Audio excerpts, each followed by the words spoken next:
G'day, so today we're in Port Arthur in Tasmania, and this was the major penal colony where they would keep the bad prisoners that got sent over from the UK. Now, of about 500,000 that were sent overall, over 160,000 were sent right here to Tasmania over the 47 years that the prison was open. And here it is. That's the main penitentiary, and we're going to go on a walking tour and learn more about it. That.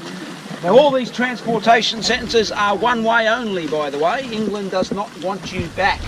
So in the 70-odd year history, almost 100-odd year history here in Australia of convict transportation, about 163,000 convicts were sent to Australia. Biggest forced migration up until World War II. As I say, it was one-way tickets only. In Tasmania, about 75,000 of those convicts came here. To Port Arthur, about 7,000 of those ended up here at Port Arthur.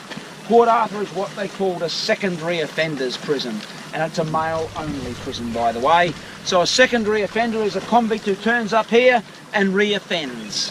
Here is where he's going to be sent. This is a prison for the worst of the worst. A prison reformer of that era, a man by the name of Jeremy Bentham, describes these sort of prisons as being like a great big mill, a great big machine.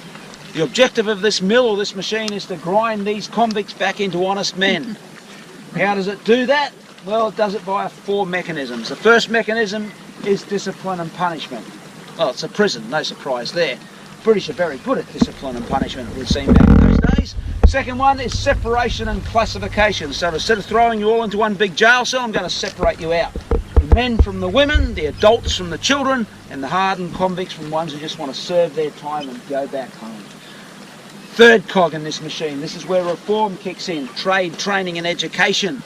So they teach these convicts about 40 different trades here. Everything from shipbuilding around the corner there, to shoemaking, to sawmilling, to tailoring, to carpentry, to brickmaking, to bricklaying, to quarrying, you name it.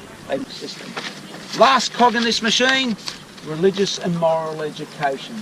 Now up the hill there behind those trees, you go for a walk up there later on, there are the walls of a big old stone convict church, one of the very first major buildings they built here.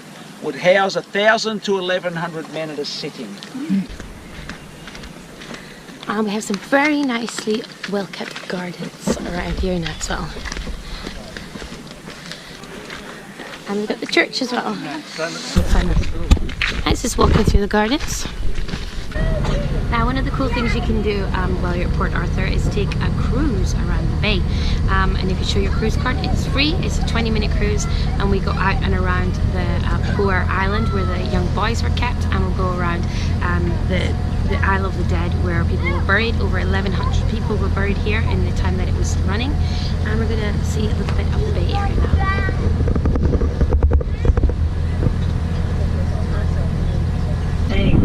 As a young lad, when you came out to Point Poor, you'd have been set tasks such as gardening, wood gathering, other menial type work until you could prove yourself well behaved enough, and you may have gone on to be taught one of 20 trades. And this is the Isle of the Dead. This is us getting a bit closer. You can see some of the graves.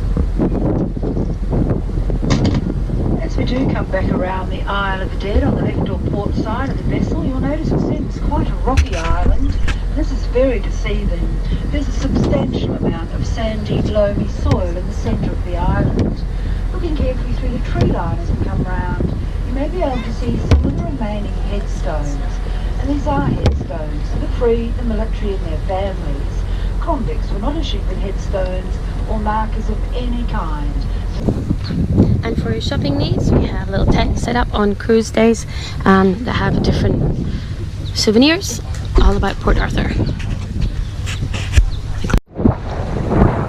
So I don't really know what the prisoners are complaining about here because they even have a beach bin.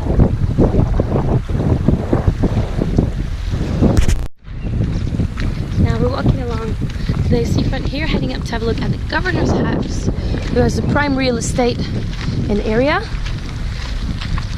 and much nicer lodgings than the prisoners. And here we are in the governor's house. We're going to go in, take a look around, but check out the view from here. So this is inside.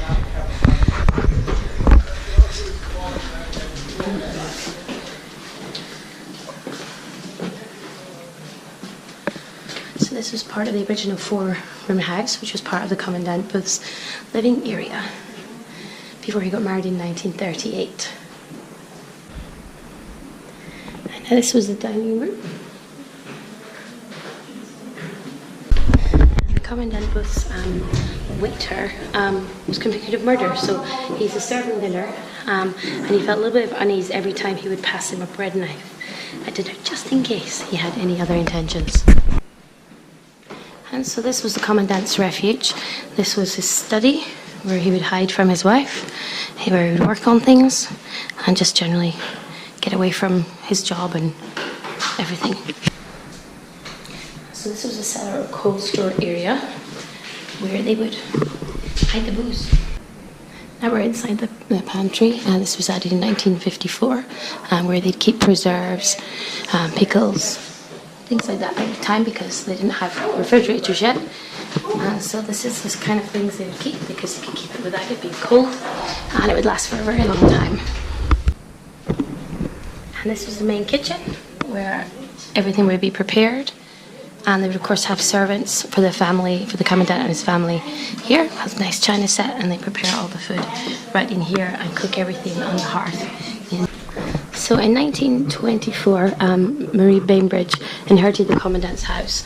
She opened it as a boarding house, had about 22 people a week here. This is where she slept, and she made quite a bit of money out of it, because once the prison closed down, it became a big tourist attraction. So that was the Commandant's house. So this is a guard tower, where the guards would watch out for misbehaving convicts or people trying to escape. And here we have the officers' quarters, or tower cottages. And this is where the high-up officers would live, close to the Commandant. Not quite as nice, but still much nicer than the prisoners. Further up the hill we have the senior officers' cottages. And there's an array of them here. This is the hospital. So this is inside the penitentiary itself. As we learned on the tour, the bottom level here was where the worst offenders would be. They would be in chains of 20 kilos, strapped up there doing the worst work. Second floor, your reward for being good, you'd go there and your chains would be half as heavy. Third floor, they'd be much lighter chains, you'd have much better work. Fourth floor, up at the top, you wouldn't have any chains at all, and you'd be doing the most pleasant of work. So they did basically reward you for good behaviour, and the higher up you got, the shorter your sentence got. So once you reach the top and behave yourself, then you'd be going home a lot faster. However, if you did something very bad, you'd go way back down to the bottom again. And when you walk just outside the penitentiary, a little further along, we have the police station, which is now also the gift shop. And this is the gift shop. Inside the gift shop they also have some local drinks, and the McHenry's distillery is nearby, about 16 minutes away in a taxi from here apparently, and they've got the McHenry Poor Gin, Slow Gin, and some single malt whiskey is now made right here in this area of Tasmania. We've now come to the asylum. Dum, dum, dum. Where all the patients would be on the outer wings and the communal areas were in the middle. And it's now a museum. Over here we've got the separate prison, and this is where they had the tactic of keeping the prisoners completely alone. They'd keep them in cells alone, they had to not speak at all, and they were kept separately. Even for church, which they had to go to, they were kept in separate little booths, so they had absolutely no communication or socialization at all. And the idea behind this was it was to make them calmer human beings and calm their souls, and get rid of all any bad tendencies that might be left over. So these are the cells where they would keep all the prisoners in total isolation. So this is inside one of the cells. This is what it looked like, felt like. And there was 119 rules that they had to adhere to in here, so pretty small quarters. So we're now in the punishment cell. This is where you would get put if you break one of the 119 rules, including talking. So I'd probably be in here pretty quickly. If you did something wrong, you could be in here for up to 30 days. Now we've got the light on so you can see a little bit of it, but basically it's about 3 meters by 2 meters. There's nothing in here, there's no furniture, there's no bed. The door gets locked and you're away from everything else. So if you're in here, you've got no light, you've got no sound, and it's really quite a harsh psychological punishment. There's a very nice little coffee shop here in Port Arthur, right behind the asylum. And it's the Museum Cafe, and they've got lunch, they've got soups, they've got freshly baked scones, which is what we're going to have right now with some jam and cream. And they've got some local pastries, and they have a meal of the day, which is lasagna today, some sandwiches, some beers, some soft drinks, some wine. So if you want to have a refreshment, this is a nice place to be. So we're going to have our delicious homemade scone, or scone as it says here. It's nice and warm. It comes with cream and Tasmanian raspberry jam, so it looks very tasty indeed. Alright, you can kind of see the steam coming off this as well. This is going to be a very tasty scone indeed. I'm going to put a bit of jam, a bit of cream, give it a try. Oh, proper Tassie jam.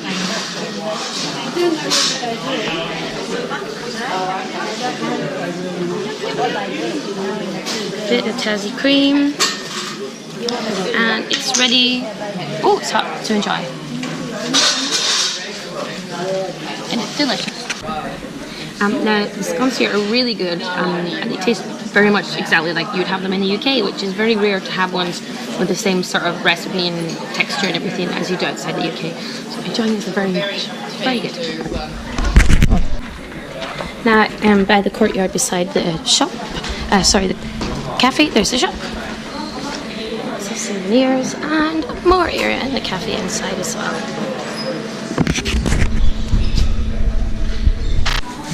You can even buy your own Tasmanian tiger oven mitt.